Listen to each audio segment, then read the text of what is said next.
Hello and welcome to my studio. This video is about my 3 top cruelty-free, vegan-friendly brushes. I use a lot of different brands in brushes, but I have some that I definitely go back to all the time.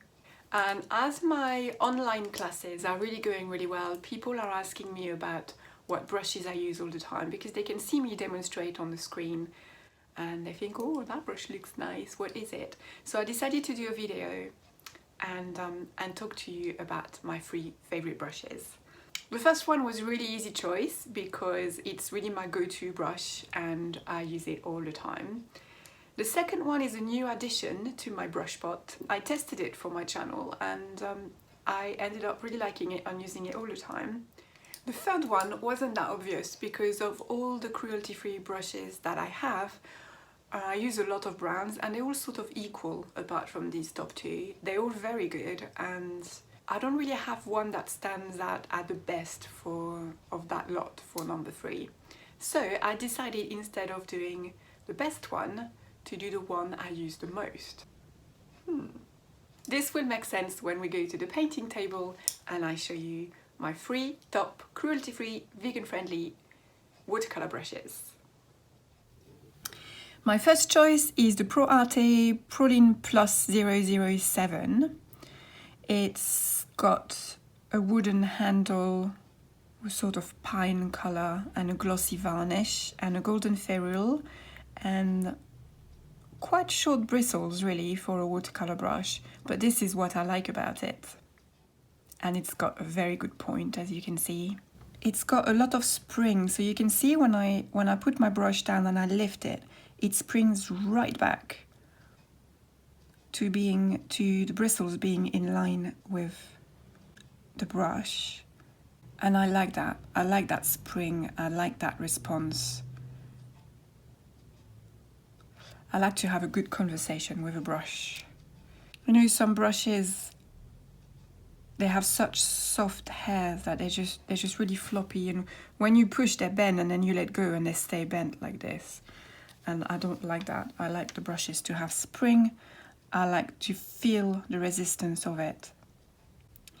But the good thing about this one as well is that it's less absorbent, so it carries less paint.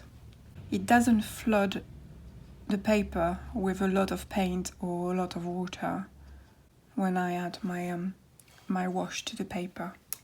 But at the same time, if I use less diluted paint, it carries enough to really make a difference in the wash and add quite a bit. My second brush is the Princeton Neptune, and it's a very pretty brush with a gold ferrule, a sort of rosewood colored handle and gold writing. And the bristle is faux squirrel, so it's extremely soft. It's very absorbent. It carries quite a lot of paint, but it is very gentle on the paper. While at the same time, the bristles are not too long, so you get quite a bit of control, even wet in wet. So I have this in very big sizes as well. I'm using a number 12 here. And it's got a very good point, and because it carries quite a lot of water and it's very gentle on the paper, it's very good to put the water down before I start painting. Because it doesn't ruffle the paper, it doesn't lift what's underneath, because it's such a gentle brush. So it's very good for this. Adding water to the paper, ready for my wet in wet wash. And this one is, because it's so soft, it's also good for very thin glazes that I like to add to my paintings right at the end. So here I've loaded it with a watery quinacridone coral and really not much of it at all. It's very watery, just a hint of color. And I'm just glazing my Pyrrole red over with this to give a hint of a pink glow. And because this brush is so soft, I can do this without wetting first. I can do this with dry brush. And it will not lift anything. Just gently add a little bit of color. And my third choice, which I said in the introduction, is not necessarily the best brush, but one that I would use a lot, is major brushes. So this one is an 8 for the inch, which frankly doesn't say much to me. I don't really understand inches, but it's very small. And I use that for lifting rather than painting. So I wet it and then pinch it with my fingers so that it's quite sharp, almost like a blade. And then I just run it along the lines that I want to lift. So here I'm lifting the central veins of the tulip petal.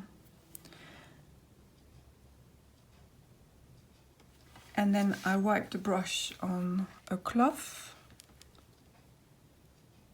and then continue lifting. And because I'm lifting wet, it's not making a strong mark on there and it's not damaging the paper. It's just removing a little bit of pigment so that I definitely have a line starting off, in that case 3 lines starting to show them there where the veins are. So very, very useful little brush. I use it all the time. And the reason it was hard to say that it's the best brush in my brush pot, it's because it's a very low quality brush. I mean, you can see the price on here, it was 60p, so it's very cheap, very low quality brush, but that's the whole point. Because it's low quality and it's very cheap, it's also very stiff and scratchy. So for lifting, you don't want a really good quality soft brush because that's not going to lift anything at all. You want something like this. You want something stiff, scratchy, that will really lift. So this is why I said not the best quality brush, but definitely the one I use the most. In third place, a very good contender. So I've got this one in several sizes as well, depending on the size of what I want to lift. For example, if I was going to lift all along that vein here, I wouldn't use the titchy one, I would use the bigger one. Alright, so my 3 top cruelty-free, vegan-friendly brushes. To recap. Number 1 is the Pro Arte Prolin Plus Series 007. In second place is the Princeton Neptune, and in third place, the little major brushes in a flat brush. And these 3 are really my desert island brushes. Thank you for watching my video. I hope you enjoyed it. I hope you give these brushes a try. I will put some links in the box below to where you can find them. And I will also do a downloadable, printable PDF version of this video for my Patreon site so that my Patreon subscribers can put it in their folder and have a reference for these 3 wonderful brushes. Thanks for watching the video. I hope you enjoyed it. Please like and subscribe if you did. And I will see you soon for another video in Atelier Sandrine Maugy. Happy painting. Bye.